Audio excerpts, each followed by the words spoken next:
How often do you see stuff that you go, oh my God, I can't believe that somebody's doing that. I can't believe that that's happened in our world. How often do you hear something and go, oh, how does somebody even think that it's okay to say that? Have you ever seen something happen and heard something and thought, I don't know what's happened to my world. I want to live in a world where people are nice to each other.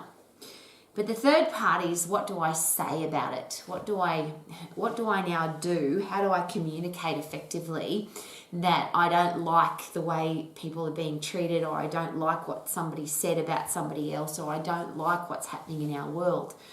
And is it possible that we can get ourselves into trouble by what we say, by what we do, and that it could make the situation worse? And I'm asking very personally and very quietly because we now live in a world where, with social media, nastiness and being cruel and being unkind and hurting people's feelings seems to have become a normal part of life. I'm not exactly sure why. I'm an old lady and there's a lot of things I don't understand.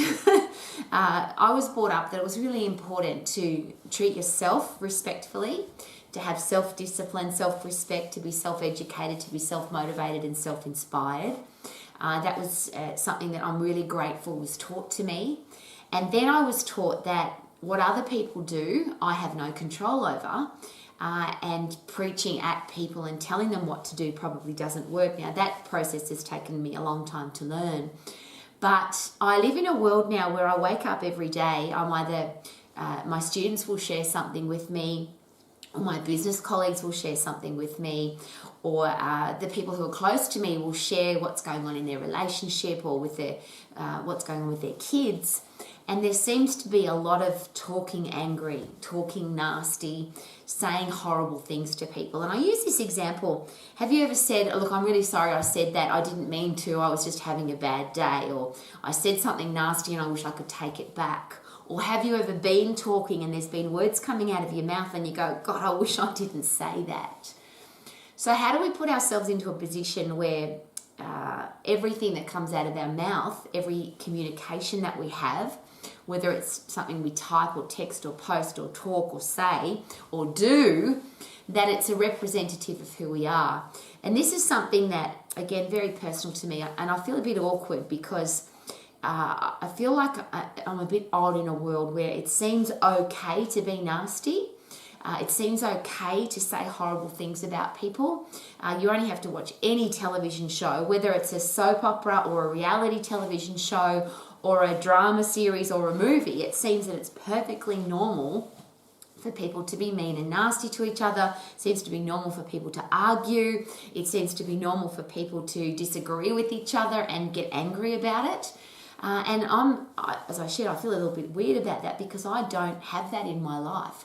I've got a beautiful husband who we communicate really effectively. We laugh a lot, we talk a lot, we have great conversations, we have robust discussion, but we never argue and we never yell at each other and we're never mean and nasty to each other.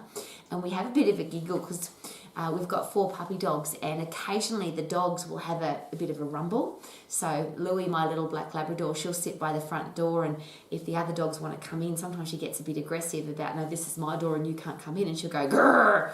And I always chat with her very seriously, and I say, now Louie, we don't talk to each other at this house like that. We're all really nice to each other.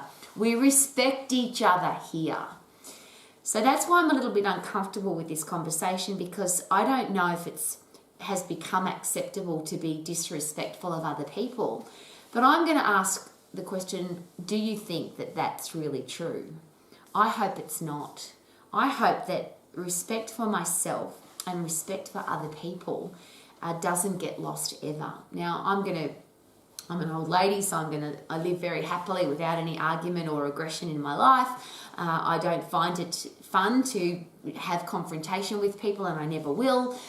If somebody has a different opinion to me, I will let them have that opinion, and I'll ask lots of questions about it because I want to find out why they have that opinion. So I'm going to keep living my life my way. I get that. But I do feel for our kids coming into a world where it seems that whatever television show they watch or whatever social media they have contact with, or they watch their parents or their family arguing and yelling and screaming, does that mean that our kids are going to think that that's normal and that's okay to be disrespectful of other people and or disrespectful of myself? So there's that great question, what is self-respect? How would I speak to myself? So I'm going to ask this great question, how do you speak to yourself? If you make a mistake, if you do something that other people think is stupid, or you're embarrassed about it, or you're uncomfortable that you did something, do you yell and scream at yourself? Do you talk down to yourself? Do you be mean to yourself? And it's an interesting question because I call it, at one stage I was consciously competent of this, where if I said something mean or nasty about myself, I took it back straight away. And I did that for a very long time to get into the unconscious competent state of never saying something nasty about myself. So if I screwed up on the computer, for example, I'd say, oh, you idiot, what did you do that for? Well, if I speak to myself like that, am I more likely to speak to other people like that? And to say that to somebody else, I think is disrespectful. Oh, you idiot, what did you do that for? So if I ever speak to myself like that, I stop and say, hey, Rowie, you made a mistake. How can you learn from that mistake? Because to me, that's respectful of myself. So however I speak to myself, how does that then relate to how I speak to other people? And there's two parts to that question, of course, because sometimes we're really rude and nasty to ourselves and we say horrible things about ourselves, and we would never talk to somebody else like that. So I use the example, if you look in your mirror and you say, oh, look at me, I'm so fat, I look disgusting, I can't believe how terrible I look, but your best friend walked into the room, you probably wouldn't say, look at you, you look disgusting, I can't believe how terrible you look. So sometimes the way we speak to ourselves is disrespectful, but we would never speak to somebody else like that. The reverse of that is this great question, how do you speak to people who can't do anything for you? Because often we're very respectful or kind or nice to the people that we're trying to impress. We say the right thing and we do the right thing with the people who we think can add value to our life, but we're rude and disrespectful to other people. So there's a great question, how do you treat all the people in your life? Everything that comes out of your mouth, would you be proud of it? Everything that you do, everything that you say, everything that you tweet, everything that you text, everything that you type to other people, would you be really proud for everybody in the world to see that? And there's a great quote I've asked myself regularly since I very first read this quote. If the town's talking parrot could repeat everything that you say to the rest of the town, would you be proud for the parrot to repeat it? Well, now it's a little bit more like, well, whatever somebody hears you say, what if they're filming it? And most times in the world now they are. What you say and who you say it to and the way you say it is often recorded. If it's not recorded on video, it's often recorded in words. And now, for example, employers will look not just, in fact, most employers don't even look at your CV or resume anymore. They have a look at your history on social media. And if they're really keen to employ you, they'll look on your history on social media and dig deeper than you think they can. So it doesn't matter what you've ever posted or tweeted or emailed or sent out to the world on social media. Somebody who really wants to find out whether you're worth paying $100,000 or $200,000 a year, or if you're going into a senior leadership role, it could be $1 million or more a year, they'll dig into your social media and find out, what does she say about other people? There's Broody. He's sharing with me that, Mummy, I say nice things about people. That's my little puppy dog who's 20. And I think that when you're as old as he is, which is 140 in human years, that you've learned a lot about how to communicate. He's one of those great communicators. So here's my question. How do you speak to yourself? How do you speak to other people? And would you be proud for everybody to hear that or see that? Another great question. Whatever you say about somebody, would you be happy for them to hear it? So if they were standing in front of you, would you say exactly the same thing to them? So it's really easy to gossip and criticize and be nasty to somebody behind their back. Oh, let's talk about her behind her back, because she'll never be able to hear it. But have you ever been in that situation where you might have left your phone on or left your Zoom meeting going or something, and somebody now or somebody or lots of people heard what you said about somebody else or heard the way you talked about somebody else? So you criticized somebody, or you were nasty to somebody, or you pulled somebody down, or you were disrespectful of somebody. How was that? How did it make you feel? How uncomfortable and awkward was it? I'm asking these questions because I would like to live in a world where people are kind and nice to each other. And unfortunately, that isn't the case. I live in a happy little bubble with my beautiful husband and my beautiful doggies, and we're really nice to each other. And I could expect other people to be nice to me, but they're not. I get nasty, horrible emails and text messages every day. And it's funny because I've always thought if you're a nice person, then whatever you send out to the world will come back to you. Well, that's not true either, because I'm absolutely committed every day to sending out positivity and happy messages and kind messages and respectful messages. And even when people are nasty to me, I'm always nice back.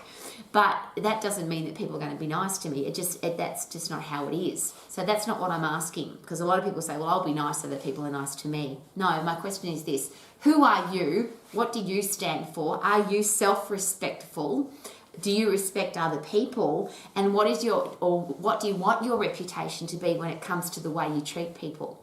Because in a world where everything we do can be scrutinized, whether people can dig back deep into our social media posts, or we've been filmed doing something and we've said something. I often think that when I hear politicians talking, one day somebody's going to re-show that piece of information that you delivered to the world, and will you be embarrassed of what you said?